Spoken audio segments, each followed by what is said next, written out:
सत्संग जी प्रेम से कहना।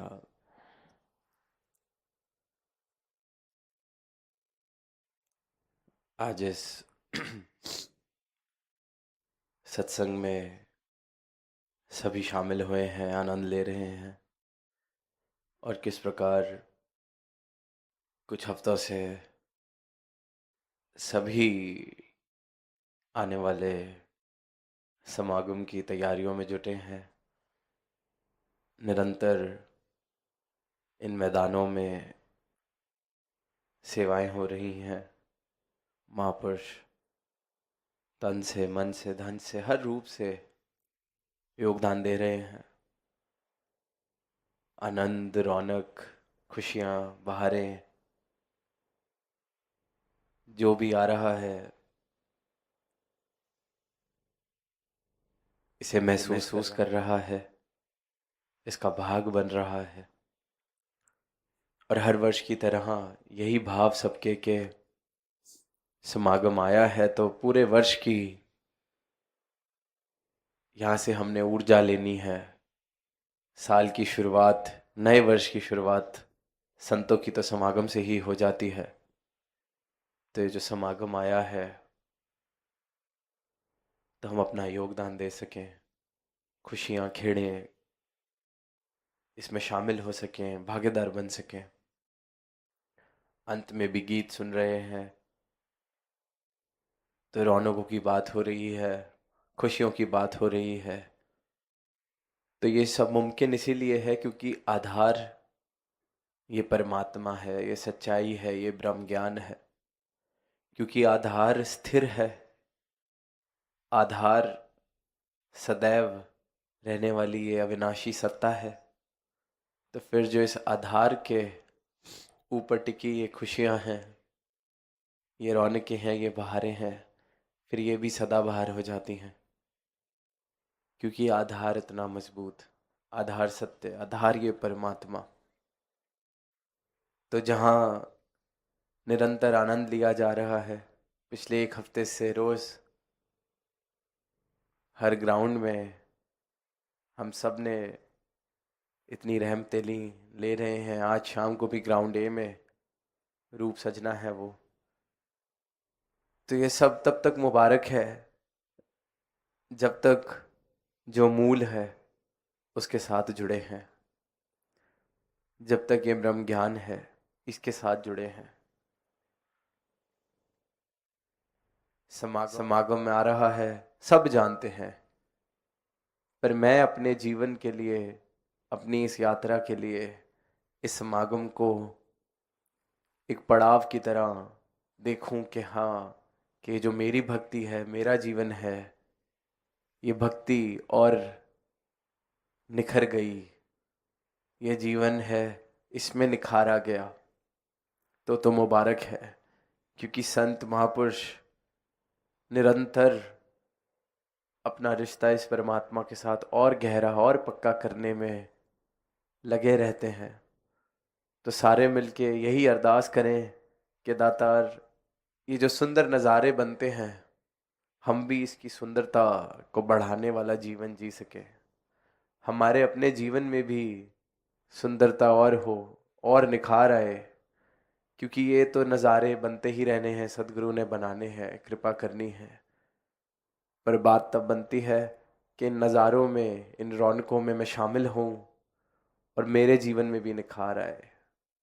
इस समागम में मैं सेवा करूँ, मैदानों में आऊँ, संतों के दर्शन करूँ, चरण धूल मत्थे पर लगाऊं,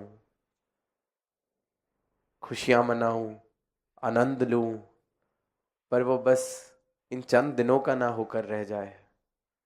मेरी भक्ति में निखार आए, मेरा जीवन जिस राह पर है, भक्ति वाली इस राह पर उसको और मजबूती मिले, सजावट आए, संतों वाला जीवन मेरा बन सके। वरना ऐसा ना हो कि कहीं शामिल तो हम रहे, क्योंकि आसपास रौनक थी तो हम भी रौनक में शामिल रहे। कहीं ऐसा ना हो कि आसपास सेवा का माहौल था, सेवा की रुत थी, तो हमारे शरीर ने भी सेवा तो कर ली, पर अंतर मन में कोई बदलाव नहीं, मेरी मनोस्थिति में कोई बदलाव नहीं। तो ये अवसर है हर एक के पास अवसर है और निरंतर सदगुरु ये अवसर बख्शते हैं। तो प्रयास ये करना है, अरदास ये करनी है कि जीवन में निखार इस ब्रह्म ज्ञान का दिखने लगे, जीवन में निखार इस ब्रह्म ज्ञान का आने लगे। बहुत मुबारक है शामिल होना इन रौनकों में। ये रौनकें तो लगी रहनी है क्योंकि लगाने वाला सतगुरु, ये तो लगी रहनी है। और ये भी मेरे पास चुनाव है, चॉइस है कि आए, रौनकों में शामिल हुए और चले गए, पर फिर हम मूल से वंचित ना रह जाएं। फिर तो रौनकें दुनिया भर में भी लग रही हैं, अगर सिर्फ रौनक में शामिल होने आना है तो। इस रौनक का तो मज़ा ही असली तब लिया जा सकता है जब इसके आधार से, इसके स्रोत से जुड़ जाएं। तो फिर ये सदाबहार हो जाती है, फिर ये मोहताज नहीं रहती किसी परिस्थिति की। तो जीवन इस प्रकार का सबका बनता चला जाए। आने वाले दिनों में समागम आ रहा है और हर बार फिर यही भाव आते हैं कि समागम आया और चला भी गया, पता नहीं चला। तो क्योंकि इतनी तैयारी, इतना सब लुक फॉरवर्ड करते हैं, सबका ध्यान इस ओर लगा रहता है, तो समागम ने तो आना है। और क्योंकि ऐसा स्वर्गीय नज़ारा सदगुरु की कृपा से बनता है तो समा भी नहीं पता चलना। पर कुछ पता चले तो ये ज़रूर पता चले कि मेरे जीवन में और बेहतरी हुई, मेरे जीवन में और निखार आया, मेरे जीवन की सजावट और बढ़ी, मैं इस धरती पर और शोभा बढ़ाने वाला जीवन जी पा रहा हूँ। संतों की वाणी, संतों का जो संग मिल रहा है, इससे मेरे जीवन पर परोपकार हो रहा है। तो ये आत्मा मंथन जो समागम की थीम है, आत्मा मंथन हो तो यही हो कि कल जहाँ था क्या उससे एक कदम भी आगे बढ़ पाया हूँ या हम पीछे जा रहे हैं। तो जैसे दास ने शुरुआत में कहा, आधार इन रौनकों का, इन बहारों का ये सत्य है, ये परमात्मा है, या विनाशी है। तो इसलिए ये सदाबहार रहनी है। हमारे जीवन में भी ये सदाबहार तब हो सकती हैं जब हम इस अविनाशी से जुड़ जाएं, स्रोत से जुड़ जाएं। तो सारी ही मानवता के लिए यही अरदास कि ये मानव जन्म मिला है, ये मुबारक मौका मिला है, तो सत्य से रूबरू हो सकें, अपने जीवन का मूल डाल सकें। और हम सब संत महापुरुष, ये जो समागम आ रहा है, खूब इसका आनंद लिया जाए, खूब इसमें आनंद में हम सराबोर रहें, जीवन भी सराबोर रहे आनंद में, इस परमात्मा में। और इस समागम में बहुत से ऐसे संत हैं जो प्रेरित करके अपने मित्रों को लेके आते हैं, अपने परिवार वालों को लेके आते हैं।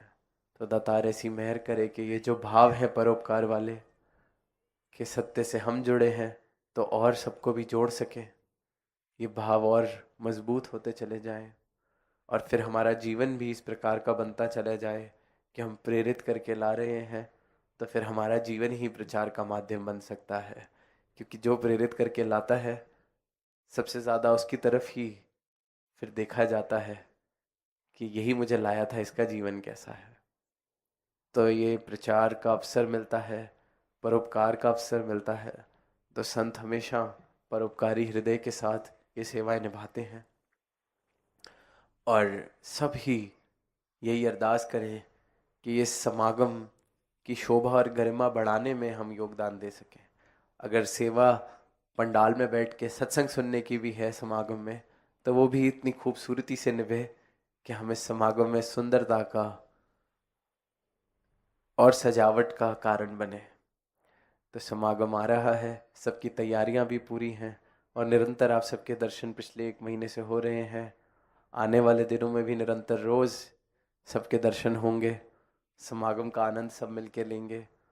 तो अपने लिए और सारी ही साथ संगत के लिए यही अरदास कि ये भाव जो हैं आत्मा मंथन वाले, ये भाव जो हैं भक्ति वाले, ये सही मायनों में आत्मा मंथन ऐसा हो कि मैं अपने जीवन की ओर देख सकूं कि जीवन में और रोशनी बढ़ी कि नहीं, जीवन में और इस भक्ति में मजबूती आई कि नहीं, जीवन में सेवा का जो भाव है वो और मजबूत हुआ कि नहीं, संतों का संग करके मेरा इस परमात्मा पे, सदगुरु पे विश्वास और मजबूत हुआ कि नहीं। तो खुद का ही ये मंथन करना है, खुद ही इस यात्रा में देखना है कि कल जहाँ खड़े थे क्या एक कदम भी हम और आगे बढ़ रहे हैं। जब तक कदम आगे की ओर बढ़ रहे हैं, इस परमात्मा के साथ नाता और मजबूत हो रहा है, तब तक ये जीवन मुबारक है। और दातार ऐसी मेहर करे कि सबका ही नाता मजबूत से और मजबूत होता चला जाए, जीवन आनंद से और आनंदमय होता चला जाए। प्रेम से कहना